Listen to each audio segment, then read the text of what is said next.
Welcome to our channel. இன்றைக்கி வந்து நம்ம விப்பிங் க்ரீம் எப்படி செய்கிறதுன்னு பார்க்க போகிறோம். கேக் மேலே தடவை க்ரீம் வந்து நான் எப்போவுமே ஸ்டார் ரிச் விப்பிங் க்ரீம் தான் எடுப்பேன். ஸோ அது வந்து நல்ல ரிசல்ட்டு கொடுக்குது. நம்ம எப்போவுமே க்ரீம் பண்ணுற பாத்திரத்தையும் அதோட பீட்டரோட ராடையும் ஒரு 2 hours வந்து ஃப்ரீசரில் வச்சு எடுத்துக்கணும். அது வந்து சில்லுன்னு இருக்கணும். அந்த பாத்திரத்தில் வந்து தண்ணி படாமல் இருக்கணும். அந்த பாத்திரத்துக்கு கீழே வந்து நம்ம ஒரு ஐஸ் பவுல் வச்சுக்கணும். ஐஸ் கட்டியாக ஒரு ஐஸ் தண்ணி எதுனாலும் ஓகே தான். ஏன்னா ரூம் டெம்பரேச்சரில் வந்து நம்ம க்ரீம் பண்ணோம்னா அது சீக்கிரமே மெல்ட் ஆக வந்து சான்ஸ் இருக்குது. ஸோ இந்த மாதிரி சில்லுன்னு இருந்தால் வந்து நம்மளுக்கு வந்து ஸ்டிஃப் பீக்ஸ் கிடைக்கும், க்ரீமும் அப்படியே இருக்கும். நான் இன்றைக்கி வந்து 1 cup விப்பிங் க்ரீம் எடுத்துருக்கிறேன். நம்மளோட க்ரீம் வந்து எப்போவுமே ஒரு லிக்விட் ஸ்டேட்டில் இருக்கணும்.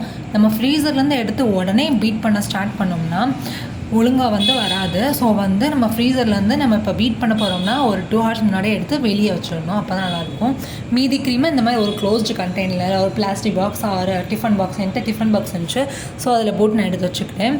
இப்போ என்னோடய க்ரீம் வந்து நல்லா லிக்விட் ஸ்டேட்டில் இருக்குது. ஸோ இதை வந்து நான் நல்லா பீட் பண்ண ஸ்டார்ட் பண்ணுறேன்.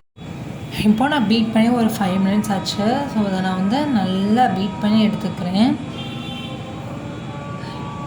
பாருங்கள், கொஞ்சம் வந்து நம்மளோட க்ரீம் வந்து கொஞ்சம் டபுளப்பாக ரைஸ் ஆகிருக்கு. இது நல்ல ரைஸ் ஆகிற ஸ்டேஜில் வந்து நம்ம என்ன பண்ணோம்னா, நான் வந்து 1 cup விப்பிங் க்ரீம் எடுத்தேன்னா ஸோ வந்து 2 tablespoon வந்து பவுடர் சுகர் வந்து இதில் நம்ம ஆட் பண்ணிக்கணும். அண்ட் 1 teaspoon வந்து வெண்ணிலா எசன்ஸ் ஆட் பண்ணி திரும்ப வந்து நம்ம பீட் பண்ண ஸ்டார்ட் பண்ணணும். இதை வந்து பீட் பண்ண வந்து ஒரு 20 or 25 minutes வேணால் ஆகும்.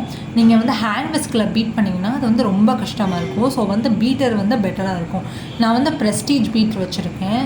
ஸோ இதோட லிங்க்கை வந்து நான் டிஸ்கிரிப்ஷனில் கொடுக்குறேன். நீங்கள் அங்கே கூட அமேசானில் போய் கூட வாங்கிக்கலாம். என்னோடய க்ரீம் பாருங்கள் கொஞ்சம் வந்து ஸ்டிஃபாக வந்து ஸ்டார்ட் பண்ணியிருக்கு. கொஞ்சம் தான் ஸ்டிஃப் ஆகிக்கிட்டே இருக்குது. ஸோ இன்னும் ஒரு 5 minutesல என்னோடய க்ரீம் வந்து ஃபுல்லாக ரெடி ஆயிரும். ஸோ அது வந்து நல்லா ஸ்டிஃப் ஆகிக்கிட்டுருக்கு, பார்த்தாலே தெரியும்.